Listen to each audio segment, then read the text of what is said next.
Giulia, ciao.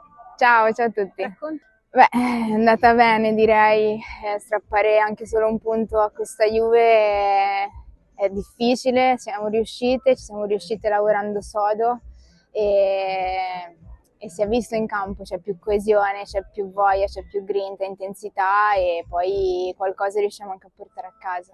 Sicuramente stiamo raccogliendo un po' più di fiducia, che però parte da noi, parte dalle prestazioni, dal lavoro di ogni giorno e di ogni settimana e dalla costanza anche nel lavoro. Poi parte anche tanto dalla forza di queste ragazze e dalla forza di questo gruppo. Noi partiamo sempre da noi e sicuramente anche la prossima è una gara molto difficile, ma come tutte le gare di questo campionato. E la prossima però è sempre la più difficile, quindi la prepareremo così al massimo delle nostre possibilità. Grazie a voi.